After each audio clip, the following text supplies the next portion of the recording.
आज हम सीखेंगे पोषण के बारे में। सजीवों में अनुरक्षण का कार्य निरंतर चलते रहना चाहिए ताकि वे जीवित रह सके। इस कार्य के लिए विभिन्न प्रक्रियाएं या प्रक्रम जैसे पोषण, श्वसन, वहन, उत्सर्जन सामूहिक रूप से कार्य करती है। ऐसे प्रक्रम जो सामूहिक रूप से अनुरक्षण का कार्य करते हैं जैव प्रक्रम यानी लाइफ प्रोसेसेस कहलाते हैं। इस वीडियो में हम पोषण के बारे में जानकारी प्राप्त करेंगे।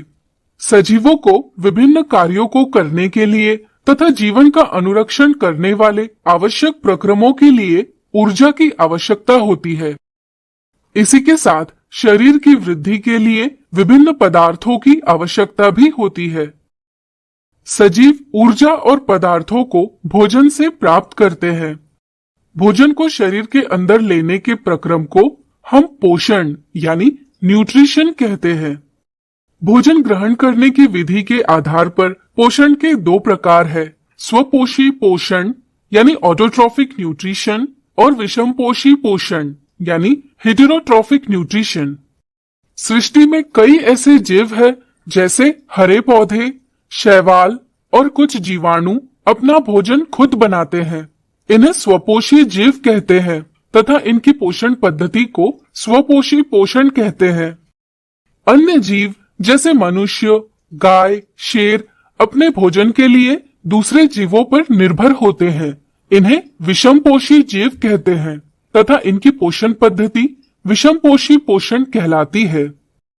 वे जटिल पदार्थों को ग्रहण करते हैं तथा इन्हें विभिन्न जैव उत्प्रेरकों एंजाइम की सहायता से सरल पदार्थों में खंडित करते हैं और पोषण प्राप्त करते हैं। चलिए स्वपोषी पोषण को विस्तार से समझें।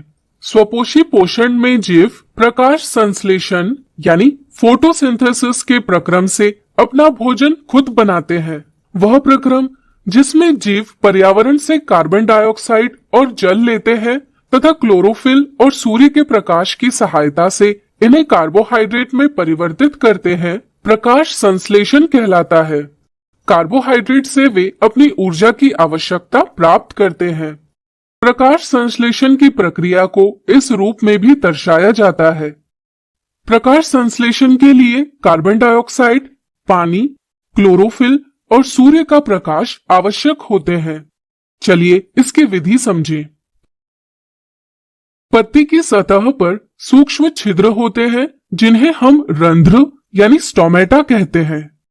रंध्र गैसों का आदान प्रदान करते हैं। इनकी सहायता से कार्बन डाइऑक्साइड वायु से लिया जाता है तथा ऑक्सीजन वायु में छोड़ा जाता है। इसी तरह पेड़ की जड़ें मिट्टी से पानी प्राप्त करती है तथा इन्हें ऊपर की ओर भेजती है ताकि पानी की आवश्यकता की पूर्ति की जा सके।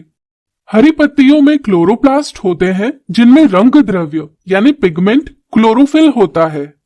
प्रकाश संश्लेषण के दौरान क्लोरोफिल प्रकाश ऊर्जा को अवशोषित यानी एब्जॉर्ब करता है।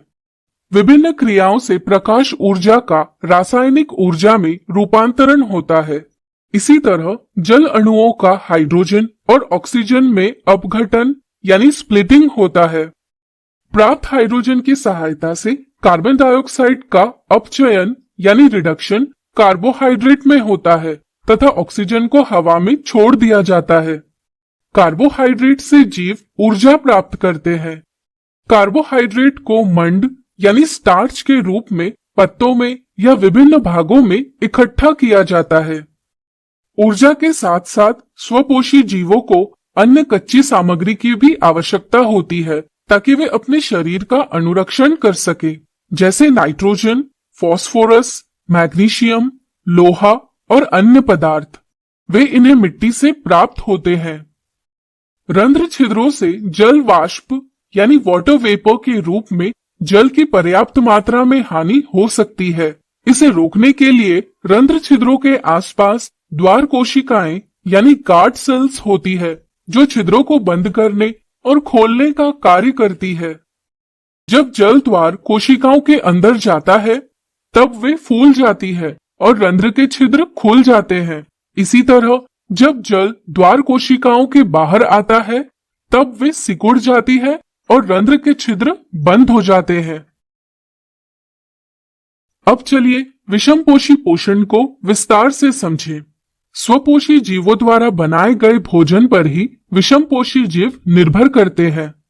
भोजन के स्वरूप, उपलब्धता तथा भोजन ग्रहण करने के ढंग पर विभिन्न विषमपोषी जीवों के पोषण की विधि भिन्न हो सकती है। उदाहरण के लिए कुछ विषमपोषी जीव जैसे ईस्ट, मशरूम और फफूंदी भोजन का विघटन अपने शरीर के बाहर करते हैं और उसके बाद उसका अवशोषण करते हैं, जबकि अन्य जीव भोज्य पदार्थों का अंतर्ग्रहण करते हैं जिसका पाचन शरीर के अंदर होता है।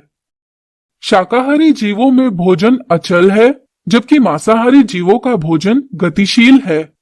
शाकाहारी भोजन जैसे सेल्यूलोज पचाने के लिए गाय जैसे जीवों में लंबी क्षुद्रांत यानी स्मॉल इंटेस्टाइन होती है, जबकि मांस का पाचन सरल है, इसलिए बाघ जैसे जीवों में क्षुद्रांत छोटी होती है।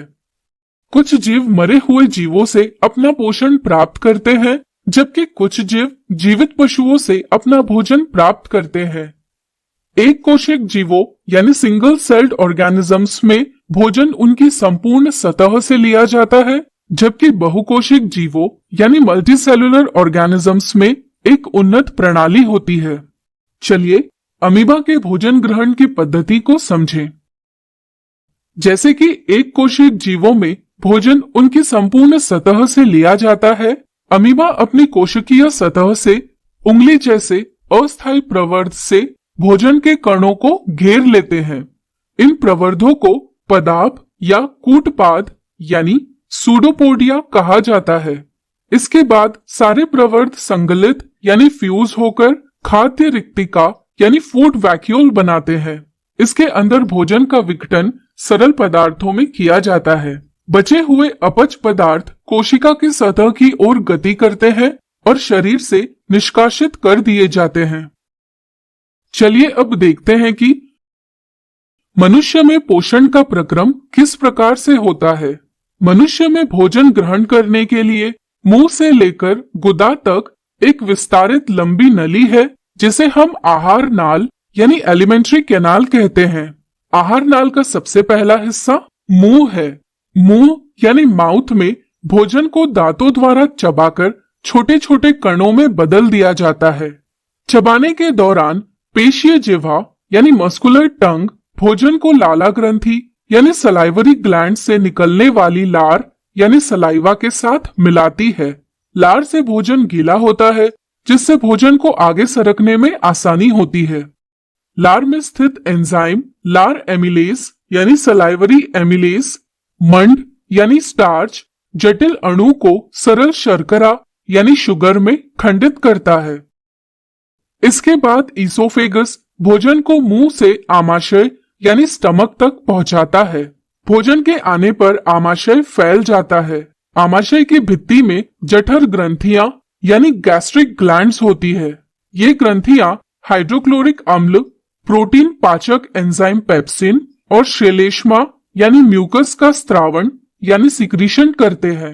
हाइड्रोक्लोरिक अम्ल अम्लीय माध्यम तैयार करता है और एंजाइम पेप्सिन अम्लीय माध्यम में कार्य करता है तथा श्लेष्मा आमाशय की आंतरिक आस्तर यानी इनर लाइनिंग की अम्ल से रक्षा करता है।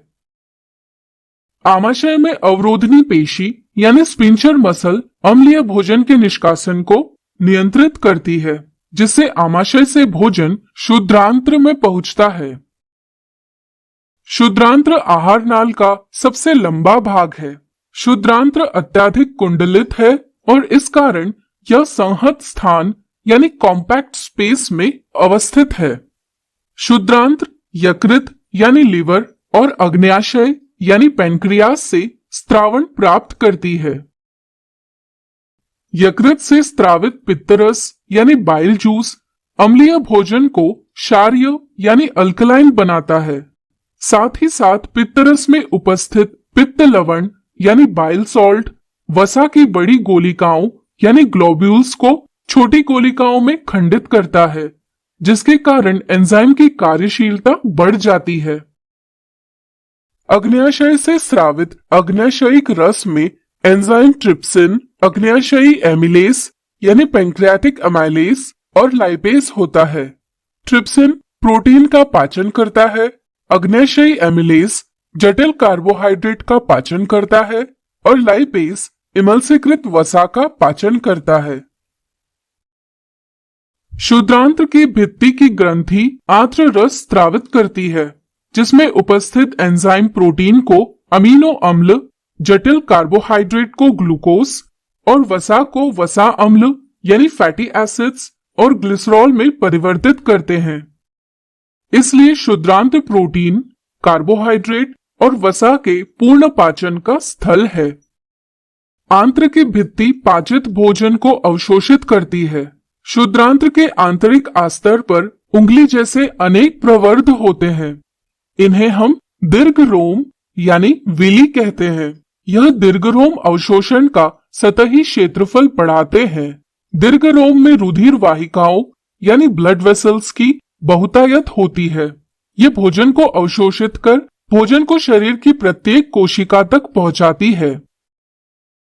इसके बाद अपचा भोजन बृहदांत्र यानी लार्ज इंटेस्टाइन में प्रवेश करता है। यहाँ उपस्थित दीर्घ रोम अपचे पदार्थ से पानी का अवशोषण करते हैं। वज्रय पदार्थ यानी वेस्ट मटेरियल गूदा यानी एनस द्वारा शरीर के बाहर कर दिया जाता है।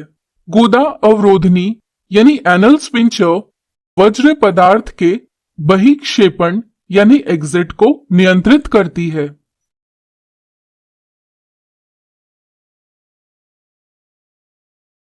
तो आज हमने सीखा पोषण क्या है तथा पोषण के विभिन्न प्रकार कौन से हैं।